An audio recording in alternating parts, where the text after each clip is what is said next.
Hello there, and welcome back to Japan Game Junk's podcast. Today I'm going to talk about a store. It was my first visit to this particular hard-off in Tokyo. It is the Hamura Shinmeidai store in Hamura of Tokyo. And it is a special one as it is a hard-off combination hard-off construction goods store. It's a rarity there.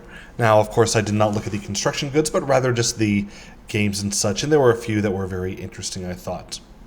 So, what did I see there today? The first is the green version of Nintendo's 2DS Pocket Monster Pokemon version. I have the light blue one, which is, I guess, the same rarity as this green one, and it was being sold for 20,000 yen, so about twice what they were when I bought mine.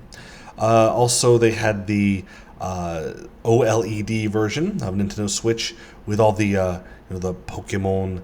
Was it whatever the newest ones are? The purple and the red one. And it's one that has all the fancy designs on it and the specialized controller colors, Joy-Con colors, and it was being sold used for 50,000 yen. Markup of 20,000 over when it was first bought new, only very recently. Next, for 50,000 yen also, Magical Tree boxed MSX game. I would have loved to have it, but I wouldn't pay 50,000 yen for that.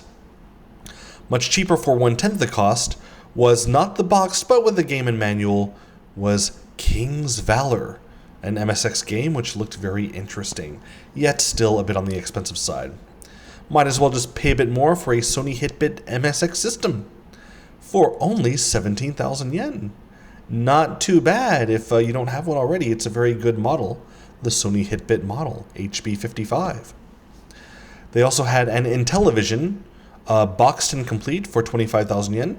I'd say that's about a typical price you'd expect to pay if you're not getting ripped off for one of those in Japan. The Japanese version, of course, of the Intellivision. Also very interesting, the original Famicom instruction manual. Just if you don't have one, they're really hard to find now. If you want the original Famicom instruction manual, family computer, it's 500 yen there. One thing I was very, very tempted to get and ended up not getting was the Hudson Soft for the MSX B card with the baseball pack-in game. So this is kind of similar to the card catcher for the Mark III the Mark III already has the card reader, but the SG-1000. So it lets you play the card games on your Sega machine. Well, three systems have very similar cards. There's the TurboGrafx 16/PC Engine. You probably know that one, but also the the Master System and Mark III and such have their card games, and also here the MSX. Hudson did publish some games on card to keep it cheaper to work with their B card adapter unit. So the B card adapter on its own usually is about 1,000 to 1,500 yen if you can find it.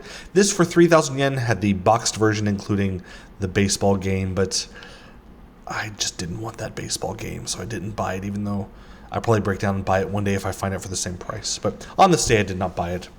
For the Sega Genesis, not Mega Drive, but the North American Sega Genesis, was Winter Challenge. 8 great winter events, the fake Olympics. 3,000 yen boxed. I would expect to pay more in Japan for a foreign game like that. For a mere 500 yen for the PC, the CD-ROM Windows 95 version of The Ultimate Doom. Lately on Game Pass, you can play all the Doom games.